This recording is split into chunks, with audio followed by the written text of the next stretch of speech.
మించినుంది, ఇది నా సామర్థ్యానికి మించినుంది, ఇంట్లో ఏమి చేయాలో నాకు తోచట్లేదు, ఏ అడుగు వేయాలో నాకు అర్థం కావట్లేదు, ఏ స్టెప్ తీసుకోవాలో నాకు అర్థం కాలేదనే కన్ఫ్యూజన్లో నీకు ఉన్నావేమో. దేవుడి మధ్యాహ్నం నా కన్ఫ్యూజన్ నుంచి బయటికి తేబోతున్నాడు. తన వాక్కుని పంపైన వాడిని బాగు చేస్తాడంట. ఆయన తన వాక్కుని పంపే వారిని బాగు చేశాను. నిన్ను బాగు చేసి నీ పరిస్థితిని బాగు చేసే వాక్కు ఈరోజు నీ చెవులో నుంచి నీ హృదయాంతరంగంలోకి దిగబోతుంది కనుక జాగ్రత్త. మెల్లగా వస్తాడు, గుడ్డోడు కూడా వస్తాడు. ఒక గుడ్డోడు వస్తాడు, గుడ్డోడు చెక్ చేస్తాడు, నీ కళ్ళని ఇట్లా ఇస్తాడు. అప్పుడు నువ్వేమన్నా, లూసి ఒక షార్ట్ నా మీద దిగబోతుంది, ఈరోజు నన్ను డిస్టర్బ్ చేయకు. చూడండి, పరిస్థితులు భయంకరంగా మారుతున్నప్పుడు నీ శక్తికి మించింది, నీ సామర్థ్యానికి మించింది, నీ వల్ల అవ్వనిది, మెల్లిమెల్లిగా ధైర్యం అనేది పోయి, మెల్లిమెల్లిగా నమ్మకం అనేది పోయి, మెల్లిమెల్లిగా విశ్వాసం అనేది బలహీనమవుతూ మెల్లిమెల్లిగా పడిపోతున్న టైంలో భయం అనేది ఎక్కువ అవుతూ ఉంటుంది. అట్లాంటి పరిస్థితుల్లో దేవుడు ఏ ప్రిన్సిపల్తో కదులుతాడో, ఒక ప్రోటోకాల్ ఉంది బైబిల్లో, ప్రిన్సిపల్ ఉంది. దేవుడు ఆ ప్రోటోకాల్లో కదులుతున్నప్పుడు నువ్వు ఏ విధంగా స్పందించాలా, ఆ కన్ఫ్యూజన్ స్టేట్లో నుంచి బయటికి ఎట్లా రావాలో ఈరోజు ఒక లేఖనం ద్వారా నేను చెప్తాను. 2వ దినవృత్తాంతముల గ్రంథము 20వ అధ్యాయంలోకి వెళ్దాం. 2వ దినవృత్తాంతముల గ్రంథము 20వ అధ్యాయం మొదటి వచనం. ఇది అయిన తర్వాత మోయాబీయులు, అమ్మోనీయులు, మెయోనీయులు కొందరు దండెత్తి యెహోషాపాతు మీదకి వచ్చిరి. అంతలో కొందరు వచ్చి, సముద్రము అవల నుండి సిరియనుల తట్టు నుండి గొప్ప సైన్యం ఒకటి నీ మీదికి వచ్చినది, తగ్గించుము, వారు హససోంతమారు అను ఎంగేదిలో ఉన్నారని యెహోషాపాతునకు తెలియజేసిరి. చూడండి, యెహోషాపాతు అని యూద రాజు ఉన్నాడు. యూదుని పరిపాలిస్తున్న యెహోషాపాతు రాజు. అయితే ఈయన పరిపాలన చేస్తున్న టైంలో ఒకటి, అలాంటిది 3 దేశాల సైన్యాలు, పక్కన చెప్పండి, 3 దేశాల సైన్యాలు, 3 దేశాల సైన్యాలు దండెత్తి వస్తున్నాయంట. ఎట్లా వస్తున్నాయి?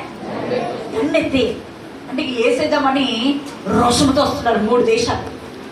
ఈ యెహోషాపాతు రాజు దగ్గరికి వచ్చి ఆ సైనికుడు కూడా వచ్చి ఉత్తరం ఇస్తున్నాడు, అయ్యా మీ పైకి 3 దేశాల సైన్యము పలానా ప్రాంతము గుండా దండెత్తి నీ పైకి వస్తున్నాయి అనగానే ఆయన రియాక్షన్ ఎట్లుందో చూద్దాం.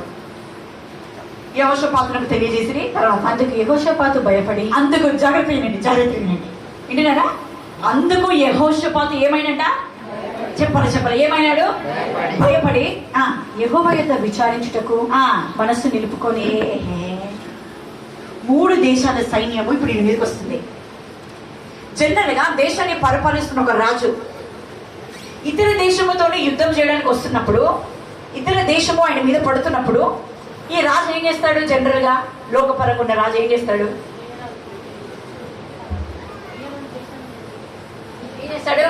కురుకురే ప్యాకెట్ తెచ్చుకుంటాడా? ఏం చేస్తాడు? పక్క దేశం యొక్క సహాయం తీసుకుంటాడు. అవునా కదా?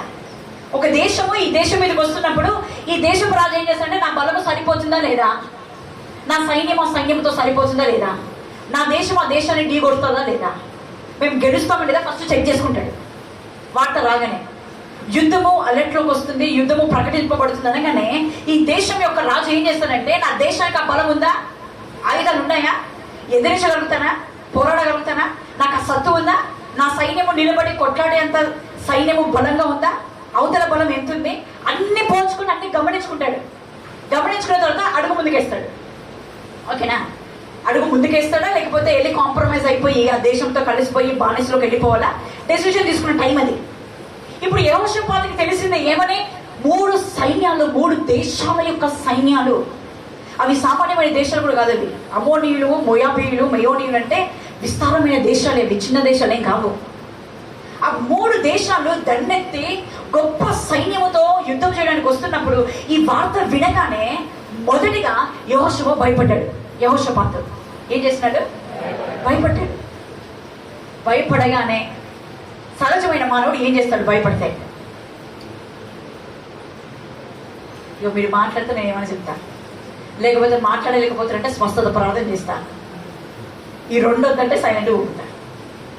భయపడ్డ వ్యక్తి ఏం చేస్తాడు? మీకు భయం వస్తే ఏం చేస్తాడు? ప్రార్థన చేస్తా మాత్రం అంటాడు. నాకు తెలుసు మీ పరిస్థితులే.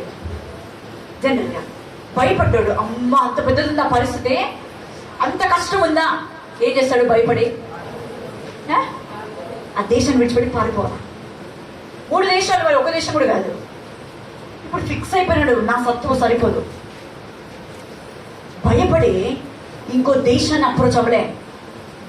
ఆ పక్క దేశమో లేకపోతే పెద్ద దేశం ఏదుందో, ఈయన దేశంతో ఏ దేశం కలిస్తే ఈయనకి యుద్ధంలో విజయం వస్తుందో ఆ దేశంలోకి వెళ్ళి చేయగలపలేడు.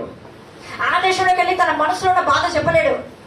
ఆ భయంతో వెళ్ళి ఇంకో రాజు దగ్గరికి వెళ్ళి, దయచేసి నా దేశానికి వచ్చి నువ్వు నిలబడతావా, మేము యుద్ధంలోకి వెళ్ళబోతున్నాము, భయంకరమైన సైన్యం నా మీదకి రాబోతుందని ఇంకో రాజు దగ్గరికి వెళ్ళలేడు.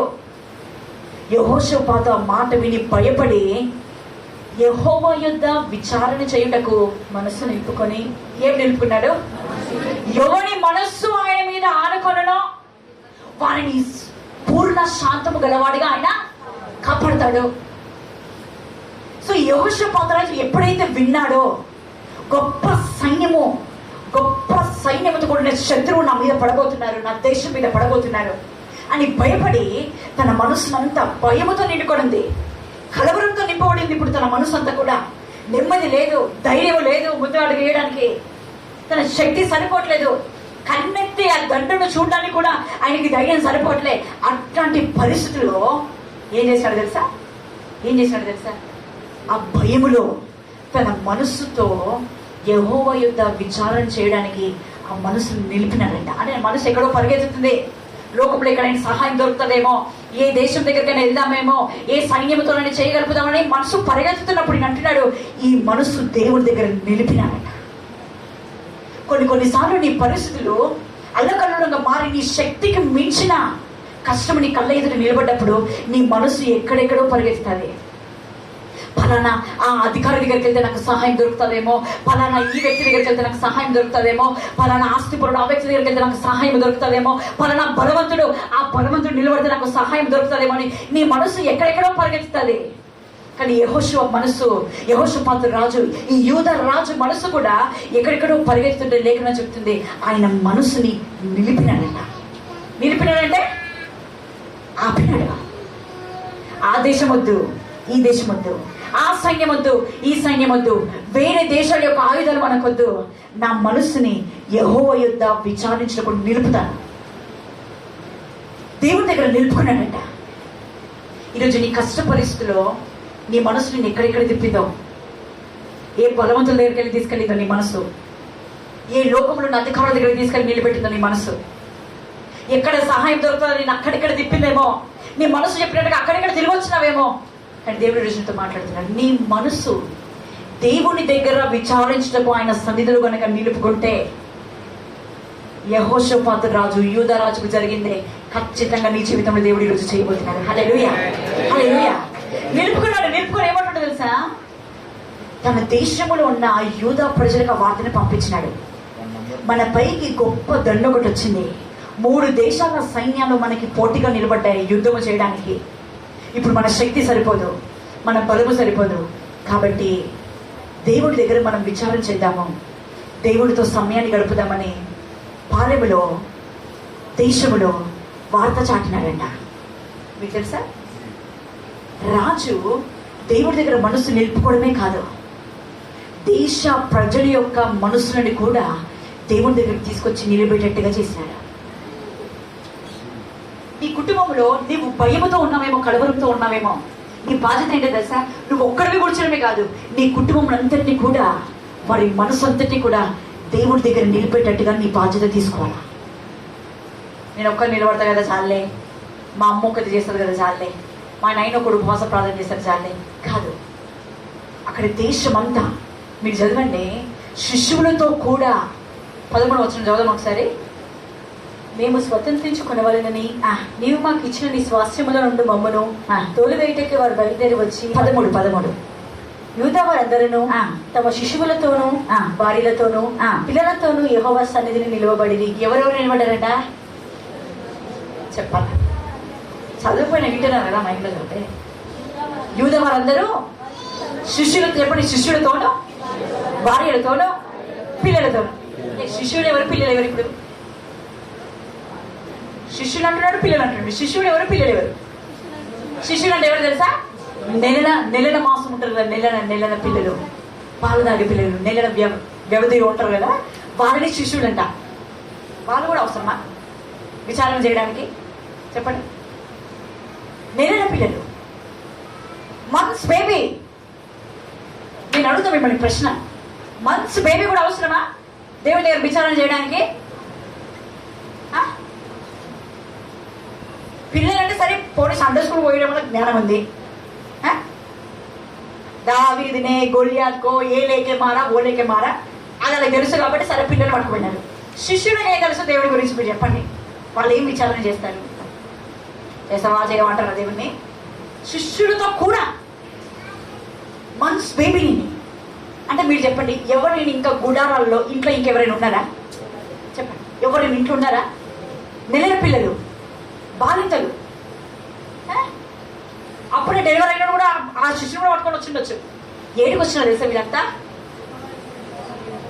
యెహోవా యొక్క విచారణకి ఏడికి వచ్చినారు? యెరూషలేము అనే మందిరంలో కొత్త శాల ఒకటి కట్టబడిన ప్రదేశంలోకి, యూదా ప్రదేశంలో ఉన్న ప్రతి వ్యక్తి వారి భార్యలతో, వారి శిష్యులతో, వారి పిల్లలతో కూడా యెహోవా యొక్క విచారణ చేయడానికి వచ్చినాడు. ప్రభా, దేవా, మహోన్నతుడా, నీవు నీ స్నేహితుడైన అబ్రహాముకి స్వాస్థ్యముగా ఇస్తున్న ఈ దేశంలోకి మమ్మల్ని తీసుకొచ్చి పెట్టినావయ్యా. ఈ దేశంలో మమ్మల్ని నాశనము చేసి ఈ దేశాన్ని స్వతంత్రించుకోవడానికి వస్తున్న 3 దేశాల ఎదుట మేము ఏమి చేయాలో అర్థం కాక, మా శక్తి సరిపోక, ఎటూ తోచక నీ దగ్గర శిష్యులతో కూడా సహా మేము నిలబడ్డామయ్యా నీ దగ్గర అంటున్నారు వాళ్ళు. మా శక్తి సరిపోట్లేదయ్యా. 12వ వచనం చదువు ఒక్కసారి పైన. మా దేవా, నీవు వారికి తీర్పు తీర్చవా? మా మీదికి వచ్చి గొప్ప సైన్యముతో యుద్ధము చేయుటకును మాకు శక్తి సరిపోదయ్యా యుద్ధంకి వెళ్ళడానికి. ఏమి చేయుటకును మాకు తోచదు, ఏం చేయడం మాకు అర్థం కావట్లేదు, నీవే మాకు దిక్కు అని ప్రార్థన చేసి ఏం చేసినాడు? ఆ సైన్యముతో గెలవాలంటే మా శక్తి సరిపోవట్లే, ఏమి చేయాలో మాకు ఏ దిక్కు కనబడట్లే, మా దిక్కు నువ్వే. ఎవరెవరు చేశారండి ప్రార్థన? ఎవరెవరు చేసినారు? శిష్యులు, చిన్న చిన్న బిడ్డలు, శిశువులు, పిల్లలు, భార్యలు, భర్తలు, ప్రతి ఒక్కడు దేవుని మందిరంలో మనస్సు నిలుపుకొని అంటున్నాడయ్యా, ఈ గొప్ప సైన్యముతో యుద్ధము చేసే శక్తి మాకు లేదయ్యా, ఈ గొప్ప సైన్యంతో యుద్ధము చేసే శక్తి మాకు లేదు, మేము ఎట్టుపోవాలో మాకు ఏం తోచట్లేదు, మా దిక్కు నువ్వే అయ్యా. చెప్పండి. పక్క దేశాలతో చేయగలుపుకోవచ్చు, పక్క సైన్యాలతో చేయగలుపుకునే సహాయం తీసుకోవచ్చు, కానీ ఏమంటున్నాడు తెలుసా? మా దిక్కు నువ్వే అయ్యా, మా దిక్కు నువ్వే. మేము ఏ దిక్కు చూడాలనుకోవట్లే, మా దిక్కు నువ్వే. ఎన్ని పరిస్థితులు వచ్చినా, ఎన్ని అపాయకరమైన పరిస్థితుల్లో ఈ విధంగా నువ్వు మాట్లాడిన పరిస్థితులు ఏమైనా ఉన్నాయా? ప్రభా, ఈ పరిస్థితులు నాకేం చేయాలి అర్థం కావట్లే, నా దిక్కు నువ్వే అని ఎప్పుడు చెప్పినావా? చేయి పైకి తండ్రి. నా దిక్కు దివా నా నీవే నాయన. ఆ పాట అట్లా చెప్పట్లే, నేను ఆ పాటలు పాడినారు అట్లా అడగట్లే. మీ మనస్సు నిలుపుకొని ఇది చేయడానికి నాలో సామర్థ్యం లేదయ్యా, ఈ పరిస్థితిని తట్టుకునే శక్తి నాకు లేదయ్యా, నాకు ఏం చేయడం అర్థం కావట్లేదు ఈ పరిస్థితిలో. ఎవరికైనా పరిస్థితులు ఉన్నాయా? నాకు ఏం చేయాలి అర్థం కావట్లేదు అండి, టైం అయిపోవచ్చింది, టైం దగ్గరలో ఉంది, నాకు ఏం చేయాలి అర్థం కావట్లేదు. ఉన్నారా? ఉంటే చేయకండి. నేను ఉన్నా అన్నట్టు ఊపాల మీరు ఉన్నారండి. ఏమి ఉన్నారా? నాకు ఏం చేయాలి అర్థం కావట్లే. బిజినెస్ మొదలుదాకా మంచిగా వచ్చింది, ఇప్పుడు ఉండి అది రింగా అంటుంది, ఏం చేయాలి అర్థం కావట్లే. ఇంటి మొదలుదాకా బాగా తెచ్చినాడు పైసా ఇంట్లోకి, ఉండి ఏమైంది ఇంట్లో పైసలు ఇవ్వట్లే. సరే, ఏమవుతుందో అర్థం కావట్లే. యెహోషాపాతు రాజు, యూదా ప్రజలందరూ కూడా అదే అంటున్నారు, అయ్యా ఏం చేయాలో మాకు తోచట్లేదయ్యా, మాకు అర్థం కావట్లేదు. ఎందుకు మిమ్మల్ని ఇంత లోపలికి సింక్ చేస్తున్నానంటే, ఇప్పుడు మీరున్న పరిస్థితులైనా, మీకు రాబోతున్న పరిస్థితులైనా, మీరు ఖచ్చితంగా ఈ పొజిషన్లో దేవుడి దగ్గర మీరు మనసు పెట్టి మీరు విచారణ చేయాలని ఇంత లోతులో కూడా దీర్ఘంగా తీసుకెళ్తున్నాను. ఒకటే చెప్పాలా దేవుడి దగ్గరికి వెళ్ళి, ప్రభా ఇది ఉంది, ఈ పడవే కన్నా ఆ పడవే, ఇవన్నీ చేయొద్దు, నాకు ఏమీ అర్థం కావట్లేదు, నాకు ఎటు తోచట్లే, ఈ కష్టానికి జయించే అంత శక్తి నా దగ్గర లేదు, వారితో యుద్ధము చేసే అంత శక్తి మాకు లేదయ్యా, యుద్ధానికి వెళ్ళలేము, కొన్ని ఎటైనా వెళ్దామంటే మాకు ఎటు అర్థం కావట్లేదు, ఏ దిక్కుకైనా వెళ్ళి సహాయం తెచ్చుకుందామంటే మా దిక్కు, మా దిశ, మా ధైర్యము, మా కొండ, మా ఆశ్రయము, మా శైలము, మా శృంగ, మా దాగుచోటు అంతా కూడా నువ్వేనాయనా అని పిల్లలతో సహా లేస్ ప్యాకెట్ కొనుక్కొని తినుకుంటూ చేయట్లే ఈ ప్రార్థన. అర్థమవుతుందండి? స్నాక్స్ తెచ్చుకొని తినుకుంటూ చేయట్లే ఈ ప్రార్థన, లేదు ఇంటి దగ్గర వంట చేసుకొని తినుకుంటూ చేయట్లే ఈ ప్రార్థన. ఎలా చేస్తున్నారు చెప్పండి, ఎలా చేస్తున్నారు? ఉపవాస ప్రార్థన. శిశువులతోనూ, పిల్లలతోనూ, భార్యలతోనూ ఉపవాస ప్రార్థన చేస్తున్నారు. పక్కలకు చెప్పండి, ఉపవాస ప్రార్థన చేస్తున్నారు. ఏమంటున్నారు ఉపవాస ప్రార్థనలో?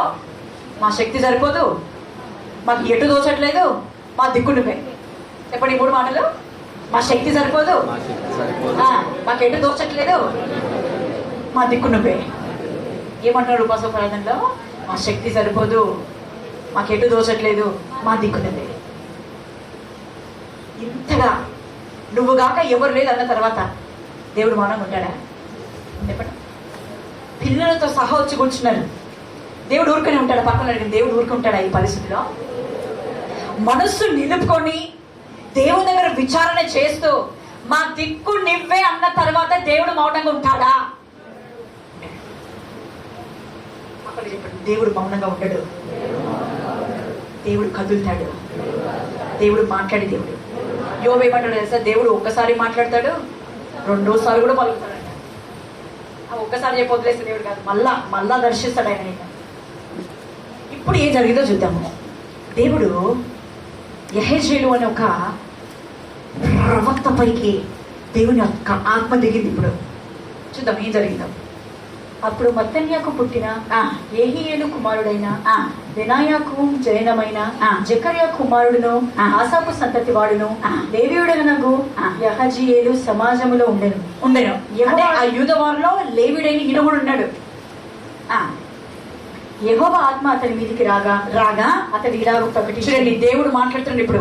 ఉపవాసం ఉండి మా శక్తి సరిపోవట్లేదయ్యా, మాకు దిక్కు లేదయ్యా, మాకు ఎటు దోచట్లేదయ్యా, నువ్వే మా దిక్కు అని వారి మనస్సు దేవుడి మీద త్రిప్పుకొని ఆయన మీద ఆడుకున్నప్పుడు దేవుడు ఆ ఉపవాస ప్రార్థనలో దేవుడు దిగి వారితో మాట్లాడుతున్న మాట చూడండి, గమనించండి జాగ్రత్తగా. యూదవారులారా, యెరూషలేము కాపురస్తులారా, యెహోషాపాతు రాజా మీరందరూ ఆలకించుడి. అందరూ ఆలకించండి. ఆలకిస్తున్నారా? పక్కన అడగండి, అందరూ ఆలకించండి అంటున్నాడు. వింటున్నావా? అందరూ ఆలకించండి. ఏమంటున్నాడు? యెహోవా సెలవిచ్చినది ఏమనగా, ఆయన సెలవిస్తుంది ఏమనగా, జీవము గల దేవుడు, సైన్యానికి అధిపతి అయిన దేవుడు సెలవిస్తుంది ఏమనగా, ఈ గొప్ప సైన్యములకు మీరు భయపడకుడి. ఏమంటున్నాడు? ఎవరన్నా నువ్వు ఎవరి దగ్గర వెళ్ళి ఇట్లుందిరా పరిస్థితి, భయం అవుతుందంటే భయపడకు అంటే ఎట్లుంటుంది రియాక్షన్? ఆడ నిలబడి కాదురా, ఇన్నే నిలబడి చెప్పంటావు. అవునా కదా? ఇప్పుడు దేవుడు అంటున్న మాట వాళ్ళకి, యెరూషలేము కాపురస్తున్నారా, యూదవారులారా, యెహోషాపాతు రాజా, ఈ గొప్ప సైన్యానికి దేవుడు అంటున్నాడు. దేవుడు అంటున్నాడండి గొప్ప సైన్యం అని. దేవుడు గొప్ప సైన్యం అంటే ఆ 3 దేశాల యొక్క సైన్యం ఎంత ఉండొచ్చు? మనుషులు అన్నట్లే గొప్ప సైన్యం అని ఎవరంటున్నారు? దేవుడే. అంటే నీ పరిస్థితి కూడా దేవుడు చూస్తాడు, అది పెద్దగా ఉందా లేదా. నువ్వు పెద్దగా ఉన్న సమస్యను చూసి దేవుడు చిన్నదమ్మా భయపడగలడు, పెద్దగా ఉందా, పెద్దదని చూసి భయపడకు. దేవుడు ఎట్లున్నాడు? ఈ గొప్ప సైన్యాన్ని చూసి ఏమంటున్నాడు? భయపడవద్దు, జడియకుడి, ఈ యుద్ధము మీరు కాదు, యుద్ధము గట్టిగా ప్రార్థన, యుద్ధము ఎవరు చేయదంటాడు? యుద్ధము మీరు చేయాల్సిన అవసరం లేదు. యుద్ధము మీది కాదు, దేవుడే జరిగించును. రేపు వారి మీదికి పోవడి, రేపు పొండి.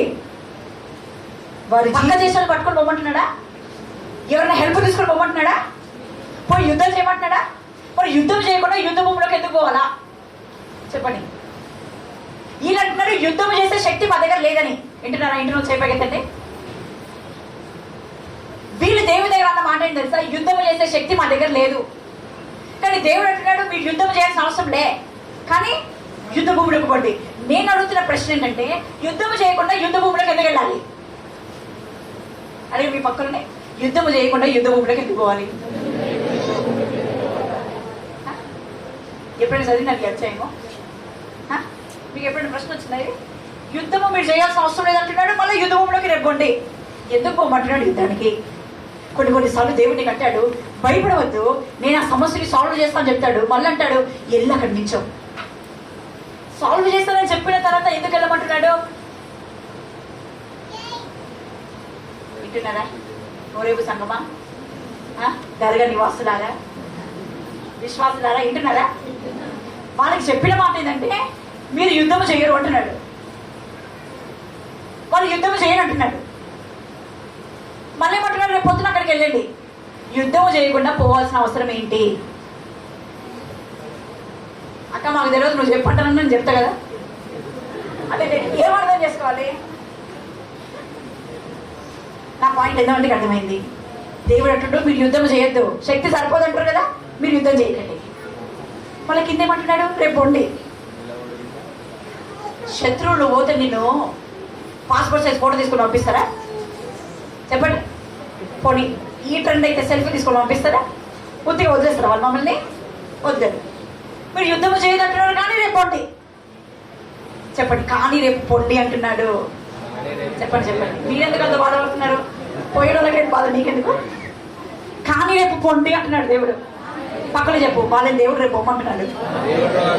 ఇప్పుడు ఎవరు లేచిపోద్దు, ఒకటి పోతారు రేపు పొండి. కానీ రేపు మీరు పొండి. పక్కలను అడగండి, నీకు క్వశ్చన్ అర్థమైందా? ఇన్నిసార్లు ఎందుకు అనిపిస్తుందంటే అందులో అంత విలువైనది ఒకటి ఉంది, అంత విలువైనది ఒకటి ఉంది. చాలాసార్లు మన దేవుని ఏమంటారో తెలుసా? అయ్యా నేను అడిగింది అయితే నాకు చెప్తుంది ఏంటి? నేనంటున్నా నాకు యుద్ధం చేయడానికి శక్తి లేదని, నువ్వైతే రేపు పొమ్మంటున్నావు నన్ను.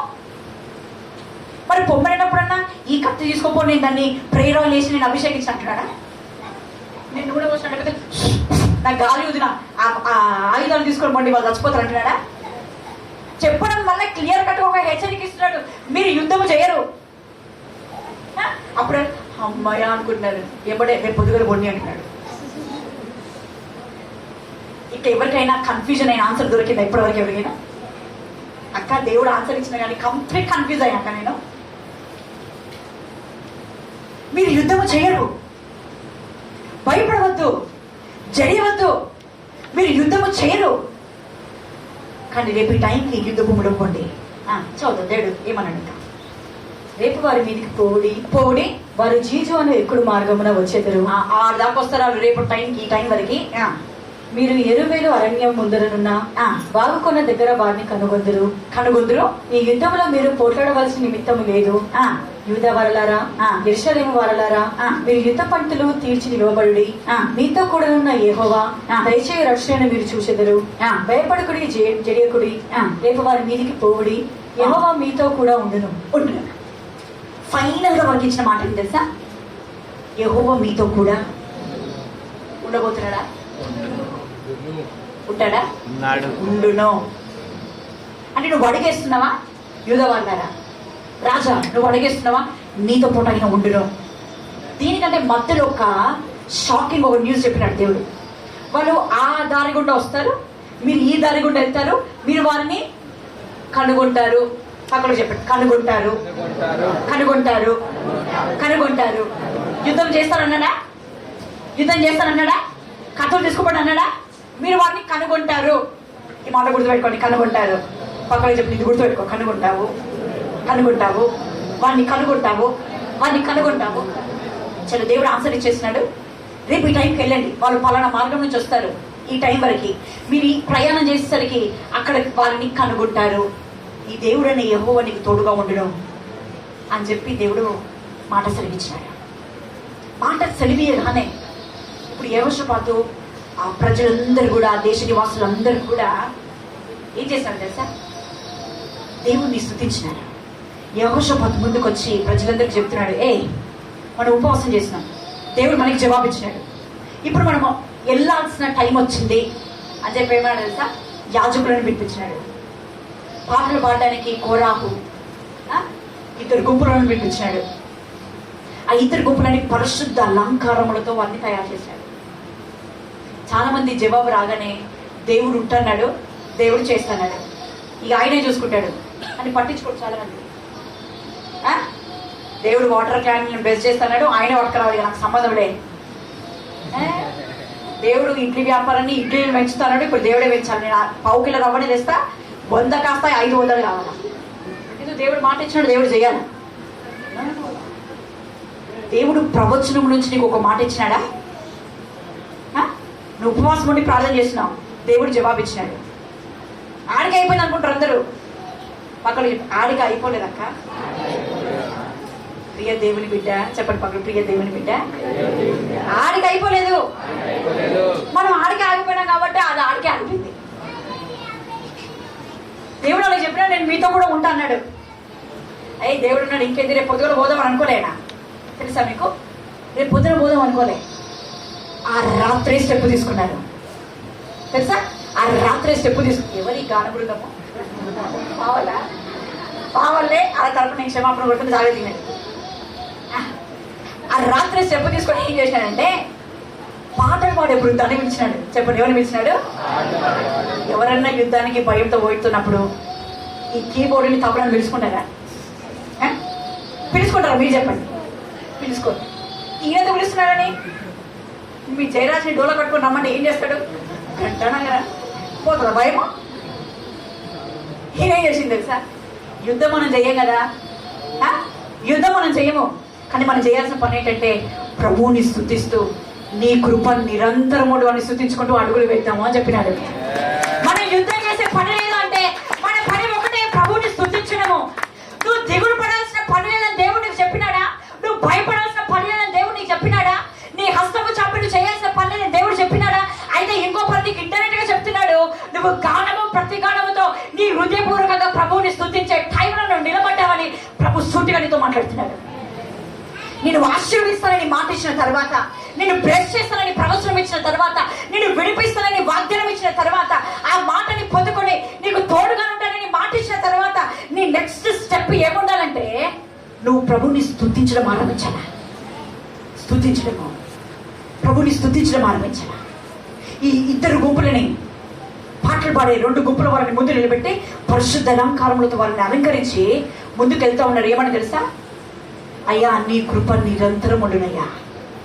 చదువు అవసరాలైనా can you please read in mic. మరియు అతడు జనులను హెచ్చరిక చేసిన తర్వాత యెహోవాను స్తుతించుటకు 21 కమాన్ యెహోవాను స్తుతించుటకు గాయకులను ఏర్పరిచి వారు పరిశుద్ధాలంకరములు ధరించి సైన్యం ముందర నడుచుచు యెహోవా కృప నిరంతరముండును ఆయనను స్తుతించుడి అని స్తోత్రము చేయుటకు వారిని నియమించెను. వారు పాడుటకును స్తుతించుటకును మొదలు పెట్టగా వినండి ఏం మొదలు పెట్టారు? కత్తులు షార్పు చేయడం మొదలు పెట్టిరా? రంపాలు షార్పు చేయడం మొదలు పెట్టినారా? ఏం మొదలు పెట్టినారు? నీ కృప నిరంతరం, నీ కృప నిత్యముండును. కమన్, గానము స్టార్ట్ అయింది, భజనలు స్టార్ట్ అయినాయి. ప్రభును శృంగారముతో అలంకరింపబడి ప్రభుని మహిమపరచడం ఆరంభించినారు, ప్రభుని స్తుతించడం ఆరంభించినారు. వాళ్ళు అలా కదులుతూ ఉండగా ఏం చేస్తూ అంటే కదులుతూ ఉంటారు. మీరు ఏం చేస్తూ కదులుతున్నారు? పాటలు పాడుతూ స్తుతిస్తూ వారు పక్కన చెప్పండి. వారు పాటలు పాడుతూ స్తుతిస్తూ కదులుతుండగా, సగం కన్ను మూసి సగం కన్ను తెరిచి ఏ పాట చెప్పు. వారు పాటలు పాడుతూ స్తుతిస్తూ కదులుతుండగా, కొంచెం గట్టిగా చెప్తారా? వారు పాటలు పాడుతూ స్తుతిస్తూ కదులుతుండగా ఏమైంది? యెహోవా యూదా వారి మీదకి వచ్చిన యెహోవా చూడండి, స్తుతిస్తూ పాటలు పాడు కదులుతుండగా ఎవరు దిగినారు? మళ్ళా ఎవరు దిగినారు? ఆయన మాట చెప్పేసినాడు, వాగ్దానం ఇచ్చేసినాడు ఆల్రెడీ. తర్వాత స్టెప్ ఎవరిది? దేవుడు అన్నాడా? ఎవరిది స్టెప్? దేవుడు ప్రవచనం ఇచ్చినాడు, చెప్పినాడు ఇట్లా చేస్తాను వెళ్ళిపోయినాడు. తర్వాత స్టెప్ ఎవరు తీసుకున్నారు? యెహోషాపాతు ప్రజలు. నీకు దేవుడు వాగ్దానం ఇచ్చినాడా? ఆ దాడికి ఆగిపోయిందా? అక్కడ నిలబడిపోయిందా? దేవుడిని బ్లెస్ చేస్తానన్నాడా? నీ పిల్లల్ని బ్లెస్ చేస్తానన్నాడా? నీ వ్యాపారాన్ని లేపుతానడా? నీ ఇల్లుని ఆయన బాధ్యత తీసుకొని కడతా అని చెప్పినాడా? నీ భర్తను ఆయన మారుస్తా అని చెప్పినాడా? నీ భవిష్యత్తుని దీవిస్తానడా? నీకు పెళ్లి చేస్తానడా? మంచి సంబంధం తెస్తానడా? గర్భాన్ని తెరిచి గర్భఫలం ఇస్తానని చెప్పినాడా? ఆ మాట ఏడో ఆగిపోయిందా? 2018లోనే 17లోనే? నేను అంటున్నాను, యూదా రాజు ఒక అడుగేసినట్టుగా నువ్వు కూడా నీ కృప నిత్యముండుననే స్తుతి ధూపము తెచ్చే ఇంకో అడుగు నువ్వు తెస్తే, ఒక అడుగు వేస్తే యెహోవా మరలా జోక్యం చేసుకున్నాడు. హల్లెలూయా. పక్కన చెప్పండి, అక్క వాగ్దానం తీసుకొని ఆగిపోయినావా? ప్రవచనం తీసుకొని ఆగిపోయినావా? దేవుడు ఎట్లయినా చేస్తాడని ఊరుకున్నావా? కాదు కాదు కాదు. ఇప్పుడు నీ టైం వచ్చిందని చెప్పండి. ఇప్పుడు నువ్వు అడిగేసే టైం వచ్చింది అక్క. అడిగేందో చర్చ దాకా ఎట్లా వచ్చినావు అక్క? ఆ అడుగు కాదు, ఏ అడుగు? వాగ్దానం ఇచ్చినోడు చేసే టైంలో ఉన్నాడు అని నువ్వు స్తుతించగలిగితే నీ కృప నిత్యం ఉంటుందయ్యా అని వారు పాడుతూ స్తుతిస్తుండగా యెహోవా ఆయన ఇన్వాల్వ్ అయినాడు. యూదా వారి మీదకి వచ్చిన అమోనీయుల మీదను మోయాబీల మీదను శేయరు మన్యవాసుల మీదను మయోనీయుల మీదను మాటగాండను పెట్టెను గనుక ఎవరిని ఏ టోడి చౌకి అడ్డ మీద దొరుకుతారు వీళ్ళు? ఈ మాటగాండ్రు ఏ గెలాక్సీ ఫ్లైఓవర్ కింద దొరుకుతారు? ఏ టోడి చౌకి దగ్గర దొరుకుతారు ఈ మాటగాండ్రు?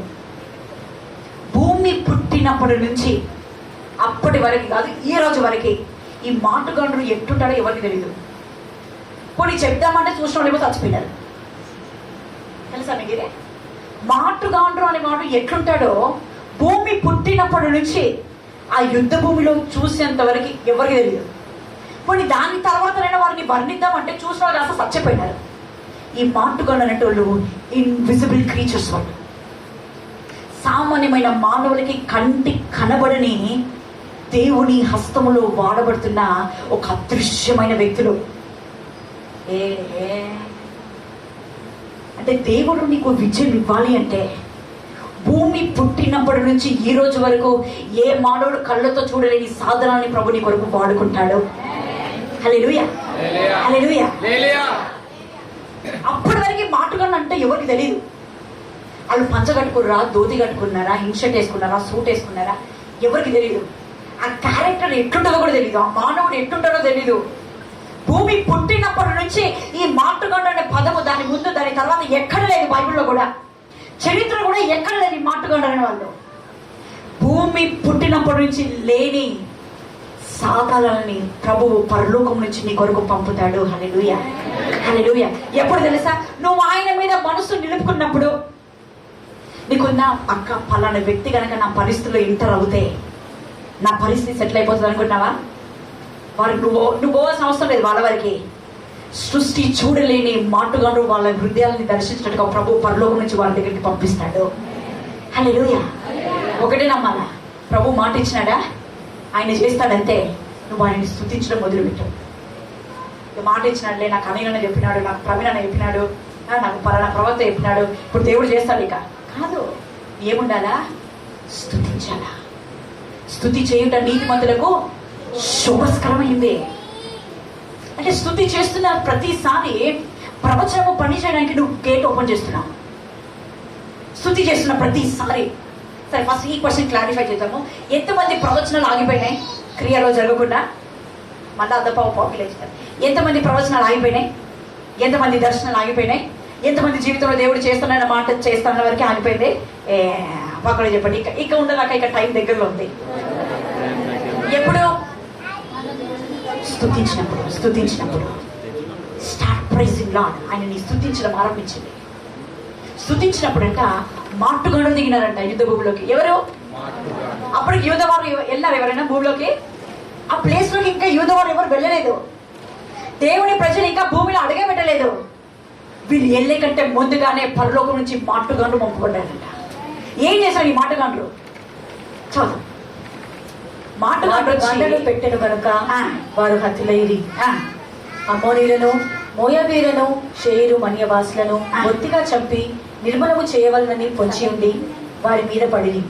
వారి శేయరు కాపురస్తులను కడముట్టించిన తర్వాత తమలో చూడండి, మాటగాండ్రు దిగుతూ ఎట్లుండదు పరిస్థితి చెప్తా. వీళ్ళు యూదా రాజు మీదకి వస్తున్నప్పుడు అమోనీయులు, మోయాబీలు, మేయోనీయులు ముగ్గురు వచ్చిరా రాలేదా? ఎట్లా వచ్చి తెలుసా? వీళ్ళు ఒక్కరు చెయ్యగలు పట్టుకున్నారు. పట్టుక ఇట్లా వచ్చిర్రు. ఎట్లా వచ్చిర్రు? వేసేద్దాం సరేనా? నేను ఎన్నికడుగు వేసినా నువ్వు వేయద్దు. ఏమ్రా వేయద్దు ఏమంటావు? ఇట్లా వచ్చిన వాళ్ళు ముగ్గురు. ఎవరి మీదకి? నీ మీదకి, యూదారాజు మీదకి. ఇట్లా వచ్చింది ముగ్గురు. వీడు పండ్లో కత్తులు కట్టాలు బిజీ చేసి తినేటోడు తీసుకుపోయి తినిపిస్తుండు. ఇంకా చేయరా, షాప్ చేయరా, చెయ్యి. వీడు తగ్గుతుంటే నీళ్ళు తాగుతున్నాడు. నువ్వు బాగున్నారా, యుద్ధం గట్టి ఉంది. ఇంత కలిసిమెలిసి వచ్చినారు. పక్కన చెప్పిన వాళ్ళు కలిసిమెలిసి వచ్చినారు, బంధువులు వచ్చినారు, తోపుటూరు వచ్చినారు, రక్త సంబంధులకు వచ్చినారు. యూదరాజు మీదకి ఎవరు విడిచిపెట్టినా మనం ముగ్గురం ఒకటే ఉండాలి. ఆ రాజు ఏ దేశంతో వచ్చినా మన ముగ్గురు చచ్చిపోతే మన ముగ్గురం చచ్చిపోవాలి. గెలిస్తే మన ముగ్గురు గెలవాలి. ఆ దేశంలో ఒకవేళ నెక్లెస్ దొరికితే నువ్వు తీసుకో, లాంచ్ అయిన తర్వాత నేను తీసుకుంటా, ముగ్గురు దొరికితే నువ్వు తీసుకో. ఫిక్స్ అయిపోయింది ఇప్పుడు. అంటే యుద్ధంలో ఏదైనా కలిసి ఉందాం రోయ్. పక్కన చెప్పండి, వాళ్ళు కలిసిమెలిసి వచ్చినారు. ఎట్లా వచ్చారు? కలిసిమెలిసి వచ్చినారు. కలిసిమెలిసి వచ్చిన శత్రు సమూహం అంతా ఒకటైంది. అంత ఒకటైంది. ఈ డానికి తినిపిస్తున్నాడు, వాడు ఇంటికి తినిపిస్తున్నాడు, ఇంటికి నిద్ర వస్తుంది, మొన్న పెడుతున్నాడు, ఈ బెడ్షీట్ అయిపోతే దాని బెడ్షీట్ కప్పుతున్నాడు. అంత ఒకటై వస్తుంటే ఒక టైం వచ్చింది. యూదా వారులు స్తుతిస్తుండగా వీరి మధ్యలోకి మాటుగాండు దిగి ఈయన మీదకి భయంకరమైన కోపం పుట్టిందట. ఈ మెయ్యోళ్ళ మీదకి వీళ్ళిద్దరు అనుకుంటున్నారు, అరే ఈయన ఎందుకురా అవసరమా, గెలిస్తే మన ఇద్దరమే పంచుకుందా, ఈయనకి ఎందుకు, మన ఇద్దరం ఒకటైదాం, ఈయన లాతుకోవడం. ఇప్పుడు వీళ్ళిద్దరు ఒకటై ఈయన చంపేసినారు. అమ్మోనీయులు మోయాబీలు ఇద్దరు ఒకటయ్యి ఏం చేసినారు? ఈయన చంపేసినారు. మాటుగాండ్రు ఫస్ట్ ఆ స్టెప్ చేసినాడు. ఈయన చంపేసిన తర్వాత ఈయన అనుకున్నాడు చచ్చిపోయాడు. ఇప్పుడు వీళ్ళిద్దరి మధ్యలోకి వచ్చినాడు మాటుగాండ్రు. అరే ఆయన కొడుతుంటే నువ్వేం చేయకు, కూర్చున్నావేడా, ఈయన వేసేసినాడు. వీళ్ళిద్దరు కలిసి ఈయన చంపిన తర్వాత వీళ్ళు కొట్టుకొని చచ్చిపోవడం ఆరంభమైంది. మాటుగాండ్రు వచ్చి యుద్ధాలు చేయరు. అర్థమైందా? పరలోకం నుంచి దిగి వచ్చిన ఎవరు యుద్ధాలు చేయరు. మాటుగాండ్రు కళ్ళకి ఇన్విజిబుల్ గా ఉన్నవారు ఎవరు యుద్ధాలు చేయరు. నీ మీదకి వస్తున్న వారికి ఒకరిలో ఒకరికి మెల్లగా ఏం చేస్తారు? మెల్లగా కలుసుకోరు నిలబడి మెల్లగా వెళ్తారు, సప్పటిదాకా పక్క జరుగుతారు. ఒకరిదొకడు కొట్టుకొని నరుకొని చచ్చిపోయినారంట. ఇప్పుడు యూదవారులారు నీ కృప నిత్యం ఉండును, అదొకటే చరణం ఏపుతవాడు నాకు తెలియదు కానీ నీ కృప నిత్యం ఉండును, నేను శుద్ధిస్తున్నామని వచ్చి చూసేసరికి కలుసుకుంటానని చెప్పినాడా దేవుడు? Thank you. ఇప్పుడు మీరు లేరిగా అయిపోయి కూర్చొని కలుసుకుంటారని చెప్పినాడా? రేపు పలానా ప్రదేశంలోకి వెళ్ళిన మీరు వాళ్ళని కలుసుకుంటారు. ఎలా కలుసుకున్నారు? బతుకున్న మనుషులను కలుసుకున్నారా, చచ్చిపోయిన శవాలను కలుసుకున్నారా? బ్రతికున్న శత్రువుని కలుసుకున్నారా, చచ్చిపోయిన శవాలను కలుసుకున్నారా?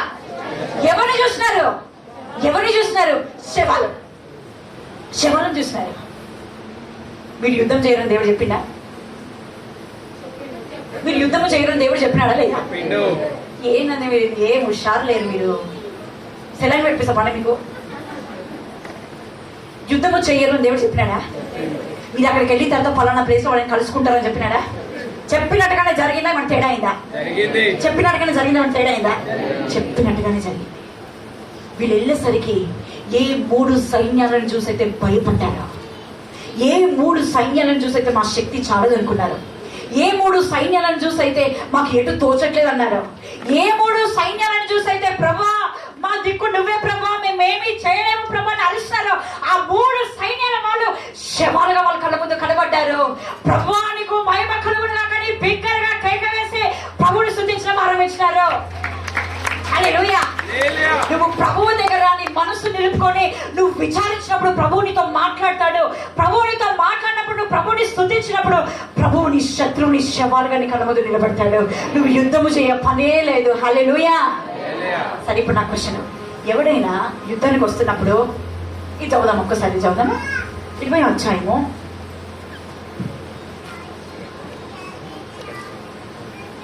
25వ వచనం చదువుదాం ఒక్కసారి.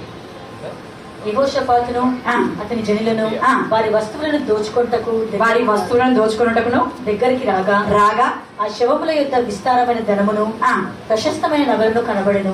వారు తమకు ఇష్టమైనంత మట్టుకు తీసుకొని తాము కొనుక్కోగలిగినంతటి కంటే ఎక్కువగా ఉంచుకొని కొల్ల సొమ్ము అతి విస్తారమైనందున దాన్ని కూర్చుటకు 3 దినములు పట్టెను. నా ప్రశ్న ఏంటంటే ఎవరైనా కొట్లానికి వస్తున్నాడు, నడుము గొలుసు, నెక్లెస్లు, లాంగ్ సైడ్ పెట్టుకొని వస్తారా? పైసలు కట్టలు పెట్టుకో. ఎవరైనా కొట్టడానికి జనరల్గా ఇప్పుడు లోకము ఇంత హుషారైనప్పుడు ఇప్పుడే తెచ్చుకోవట్లేదు. యుద్ధానికి కొట్లాడడానికి వచ్చినప్పుడు ఎవడైనా విస్తారమైన నగలు, విస్తారమైన ధనము, 4 రోజులు టైం పడుతుందంట అవి తీసుకోనికి. వాళ్ళు వస్తువులు తీసుకుందామని వచ్చినారు, కానీ వాళ్ళకి ఏం దొరికినాయి? నగలు, విస్తారమైన ధనము దొరికింది. అంటే 3 దేశాలు కలిసి వారి నగలు ఆడ పెట్టుకోనికి జాగలేనట్టు, వాళ్ళ పేరు మీద వేసుకుంటే మండుతున్నట్టు నగలు, ధనము, వస్తువులన్నీ తెచ్చి యూదవారు చేతిలో పెట్టేటట్టుగా తయారై మరి వచ్చినారంట. శత్రువుని మీదకి వస్తున్న ప్రతిసారి దేవుడు వాడిని ఎట్లా పంపుతాడు తెలుసా? వానికి ఉన్న సత్తువ, లోకంలో ఎక్కడెక్కడైతే వాడు సంపాదించి పెట్టుకున్నాడో అదన్నీ తెచ్చి నీ కౌగులేసినట్టుగా యుద్ధం అనే వస్తాడు. వాడి నగలు తెచ్చి నీ కౌగులు పెట్టిపోతాడు. హల్లెలూయా, హల్లెలూయా. నువ్వు అనుకుంటున్నావు యుద్ధం ఉందని, నువ్వు అనుకుంటున్నావు నాకు శక్తి సరిపోవట్లేదు, నువ్వు అంటున్నావు నాకు దిక్కు లేదు, నువ్వు అంటున్నావు నాకు ఎక్కడ అర్థం అవ్వట్లేదు. దేవుడు అంటే నీకు అర్థం కావట్లేదా? నీ శక్తికి మించిన ధనమును మోసుకొని పోయినట్టుగా యుద్ధ భూమిని ఐశ్వర్యం గల భూమిగా నేను నీ కొరకు మార్చేస్తాను. వాళ్ళు పైకి వస్తున్నప్పుడు అంటే దేవుడు ఊరికే అంటాడండి, నగలేసుకొని పోరా, నగలేసుకొని పో. అమ్మోనీయులు అనుకుంటున్నారు నేను మేయోనీయుల కంటే ఎక్కువ కనబడాలని వీడు ఇంకెక్కువ వేసుకున్నాడంట. ఆమె నెక్లెస్ ఒకటి వేసుకుంటే వీడు లాంగ్ చైన్ కూడా వేసుకున్నాడు. నేను ఆ దేశంతో ఎందుకు తక్కువ కావాలా? చూడండి, నీ పైకి వస్తున్న ఏ శత్రువుని కూడా దేవుడు నువ్వు నాశనం అవడానికి ఒప్పుకోడు. పక్కన చెప్పి నువ్వు నాశనం అవడానికి దేవుడు ఒప్పుకోడు. అక్క మళ్ళీ ఎందుకు పంపిస్తున్నాడు దేవుడు? ఎందుకు పంపిస్తున్నాడు? నీ అల్మారి ఖాళీగా ఉంది చూడు. ఎంతమంది బీరువాళ్ళు ఖాళీగా ఉన్నాయి? అక్క ఇంకో 2 నెక్లెస్ అయితే పడతాయి అక్క. అక్క ఇంకొంచెం డబ్బు పడుతుంది అక్క, బీరువా జరిగితే ఖాళీ ఉంది. శత్రువు ఊరికనే రాట్లే, సంపదతో, ధనముతో, విస్తారమైన ఐశ్వర్యంతో నీ దగ్గరికి వస్తున్నాడు. హల్లెలూయా. నువ్వు అనుకుంటున్నావు నన్ను ఓడించి నా ప్రాణము తీయడానికి వస్తున్నాడని, కానీ దేవుడు శత్రువుని పంపింది విస్తారమైన కొల్లు సొమ్ముతో నువ్వు పోవడానికి దేవుడు పంపించాడు. విస్తారమైన కొల్లు సొమ్ము. చెప్పండి, శోధింపబడిన మీద ఏమవుతుంది? సువర్ణము. ఈరోజు శోధింపబడుతున్నావా? ఎటు తోచని పరిస్థితిలో ఉన్నావా? భయాన్ని కలిగించే పరిస్థితిలో ఉన్నావా? భయపడే పరిస్థితిలో ఉన్నావా? ఏ దిక్కుదోచని పరిస్థితిలో ఉన్నావా? దేవుడు అంటున్నాడు, నో, నువ్వు భయపడి కుమిలిపోయి నలిగిపోవడానికి కాదు ఇంత దూరం తెచ్చింది. ఇంత దూరం తెచ్చింది భయపడడానికి కాదు. పక్కన చెప్పండి, ఇంత దూరం నేను దేవుడు తెచ్చింది భయపడడానికి కాదు.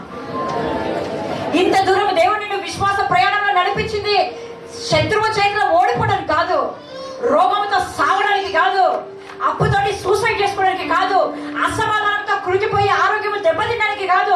ఇంత దూరం నిన్ను తెచ్చింది శత్రువు బలమంతటి మీద నీకు అధికారం ఇచ్చి విస్తారమైన కొల్ల సొమ్ముతో తిరిగి నువ్వు నీ ప్రదేశంలోకి వెళ్ళడానికి దేవుడు ఇంత దూరం తెచ్చినాడు. హల్లెలూయా. దేవుడి పరిశుద్ధ నామానికి మహిమ కలుగునుగాక. ధైర్యం తెచ్చుకోండి. నువ్వు ఎవరినైతే నమ్ముకున్నావో, నువ్వు యుద్ధము చేయ పని లేకుండా నీ చేతిలో ఒక విస్తారమైన ధనమునిచ్చే దేవుడిని నువ్వు నమ్ముకున్నావు. నువ్వు ఎవరి మీద మనసును ఆడుకున్నావంటే, ఎవరి మీద నువ్వు ఆధారపడుతున్నావంటే, ఏ సైన్యాన్ని చూసైతే భయపడుతున్నావో రేపు పొద్దున ఆ సైన్యమే నీ కళ్ళ ఎదుట శవాలుగా మారేటట్టుగా దేవుడు కదిలే దేవుడు. ఏ సైన్యము చూసి భయపడుతున్నావు? ఏ పరిస్థితిని చూసి భయపడుతున్నావు? ఏ కష్టాన్ని చూసి కలవరపడుతున్నావు? దేని చూసి కుమిలిపోతున్నావు? దేని చూసి నిరసించిపోతున్నావు? దేని చూసి ఇది నా వల్ల కాదు, నా జీవితం ముందుకు వెళ్ళలేదని ఎక్కడ డిసప్పాయింట్ అయిపోయి కుమిలిపోతున్నావో దేవుడు అంటున్నాడు, 3 సైన్యాల చేతిలో నుంచే వారిని తప్పించి శవాలుగా చేసి వారిని మంచి ధనము నగలతో వారిని బయటికి తెస్తే నీ పరిస్థితి నేను మార్చలేనా అంటున్నాడు దేవుడు. నీ పరిస్థితి నేను మార్చలేనా? 3 సైన్యాలు ఎక్కడ? ఈరోజు నీ కళ్ళ ముందున్న పరిస్థితి ఎక్కడ? 3 దేశాల యొక్క శత్రువులు ఎక్కడ? ఈరోజు నీ కళ్ళ ముందు కనబడుతున్న అనారోగ్యం ఎక్కడ? దేవుడి దృష్టికి ఏది పెద్దది? ఆ పెద్దదాన్ని అంత సులువుగా మాటగాలను పంపి దేవుడు అంత అద్భుతం చేయగలిగితే, ఈరోజు నీ పరిస్థితిలో కళ్ళకు కనబడిన ఒక సావరాలు నీ పరిస్థితిలోకి దిగబోతున్నాయి. అద్భుతమైన రీతిలో శత్రువులో కన్ఫ్యూజన్ పుట్టించి దేవుడు సమాధానకరంగా నేను బయటికి తీసుకుని రాబోతున్నాడు. యెహోషాపాతు బయటకు వచ్చిన తర్వాత 4 రోజులు టైం పట్టిందంటే వాళ్ళు బయటికి రావడానికి. యుద్ధం చేయడానికి కాదు, ధనము ఓడ్చుకోవడానికి, శత్రువు మీద ఉన్న ధనము, విస్తారమైన నగలు ఓడ్చుకోవడానికి 4 రోజులు టైం పట్టింది.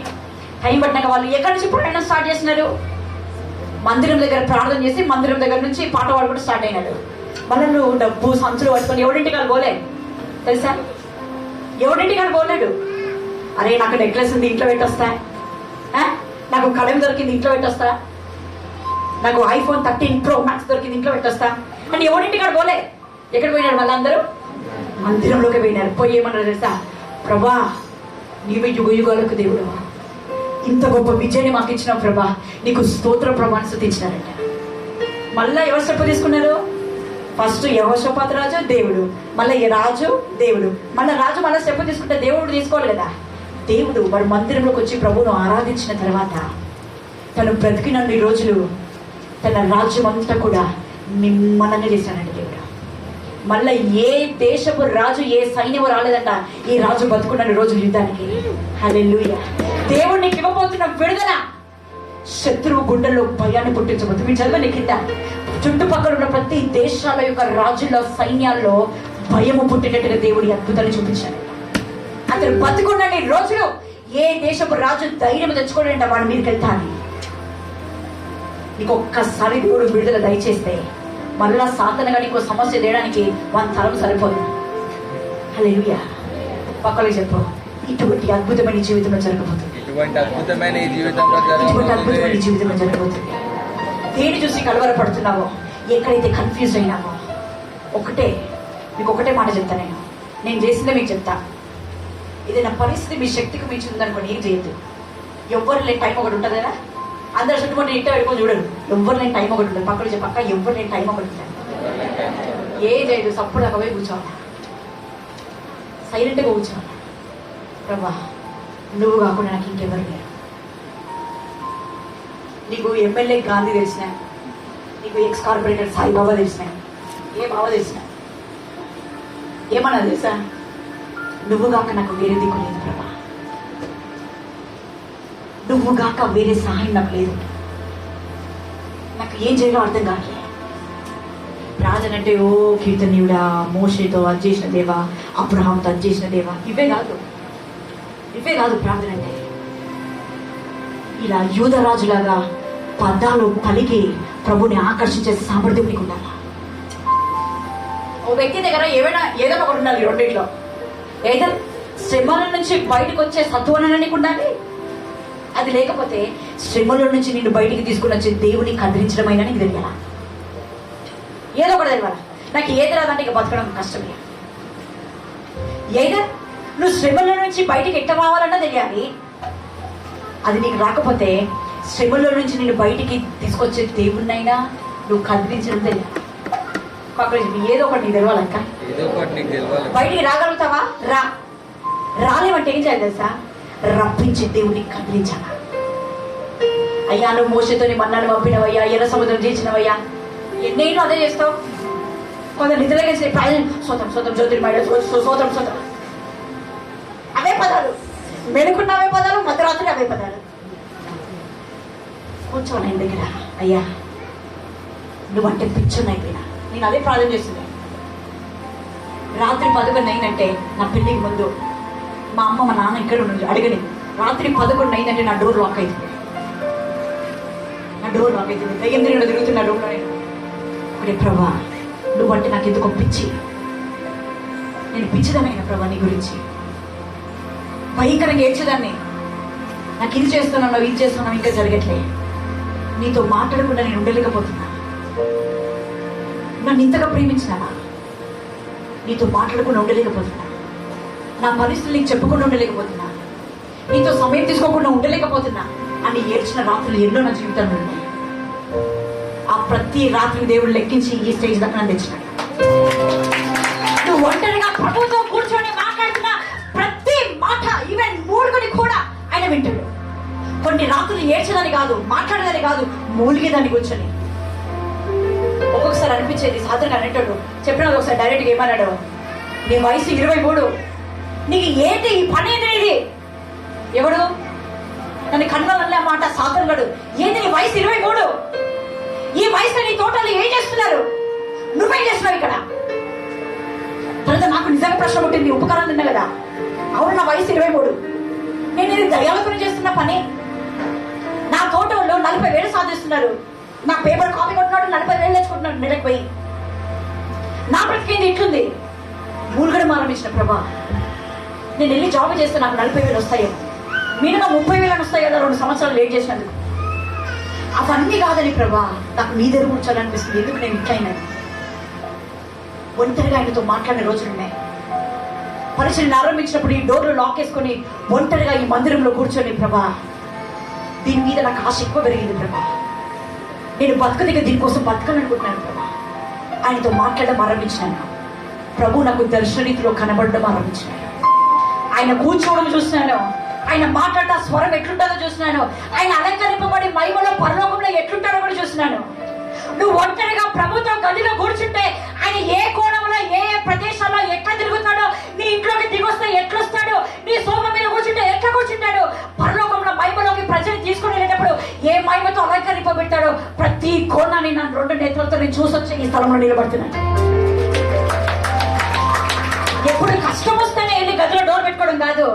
నువ్వంటే నేను పిచ్చిదనైనాను ప్రభా అని చెప్పే రోజు కూడా నీ జీవితంలో ఉండాలా. నీతో సమయం గడపకుండా నా రోజు ముందుకెళ్తుంటే వేదనతో ఉండాలి ప్రభా అని చెప్పే రాత్రి కూడా నీ జీవితంలో ఉండాలా. అప్పుడు వస్తేనే డోర్ పెట్టుకోవడం కాదు ప్రార్థనలో, నొప్పి వస్తేనే ఉపవాస ప్రార్థనకి రావడం కాదు.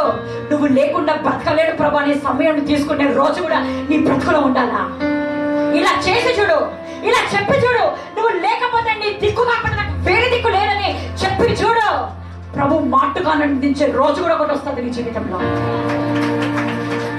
ప్రేయర్ కాల్ తీసుకొని రావడం ఒక ఎత్తు, సంఘములో ఆల్టర్ కాల్ ఇస్తే రావడం ఒక ఎత్తు, సంఘములో స్కెడ్యూల్ పెడితే నువ్వు రావడం ఒక ఎత్తు, సంఘములో ఈ లేఖనాలు చదవడానికి నీకు ఒక ప్రోటోకాల్ చెప్పడం ఒక ఎత్తు, నీకు నీవే స్వతగా ప్రభా నీతో సమయం గడుపుతానని మందిరంలోకి రావడం ఒక ఎత్తు. అలా నువ్వు రాగలిగితే ఏ దేశాల సైన్యాలు వచ్చినా నీ పక్షంలో మాటగానే నీకంటే ముందుగానే ప్రభు పంపుతాడు. ఏ సైన్యాలు అయితే నీకు సవాలు చేసినాయో శవాలుగా మార్చి నీ కన్నా ముందు ప్రభు పడుకోబెడతాడు. నా ప్రభు అవి కూడా చేయగలుగుతాడు. నా ప్రభు యుద్ధము చేయడమే కాదు, నువ్వు యుద్ధము చేయకుండానే శత్రువుని శవాలుగా కూడా మారుస్తాడు. నా ప్రభులో ఇంకో కోణం కూడా ఉంది. నా ప్రభులో ఇంకో కోణం కూడా ఉంది. ఇది చెప్పి నేను ముగిస్తాను.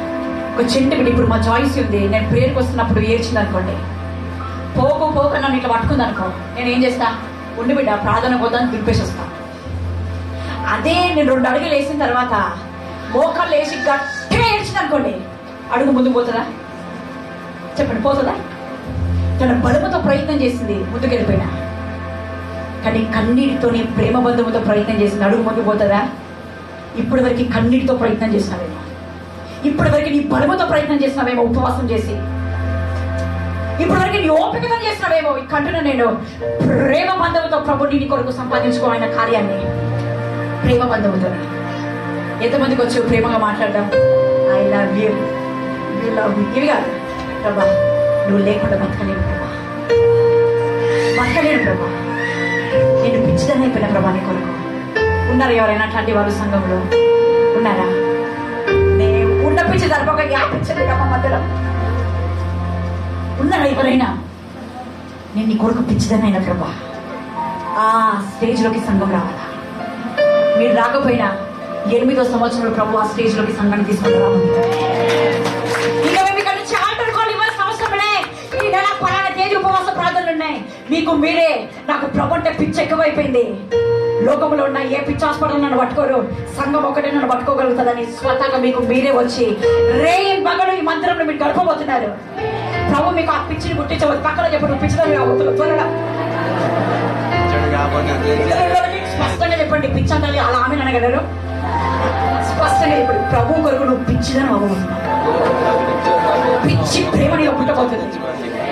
నేను చెప్తున్నాను, నేను అనుభవించి చెప్తున్నా. ఒక్కసారి నీకు కేసు తగిలిందా, రాత్రులైనా సరే నువ్వు లెగిసి కూర్చుంటావు. పొద్దున్న వచ్చిన ఒక దర్శనం, పొద్దున్న ఇంకా 5 నిమిషాలు అయితే నా ప్రేయర్ టైం అవుతుంది, అల్లారం వస్తుంది, ఇక జాగ్రత్తగా నేను ముగించేస్తాను.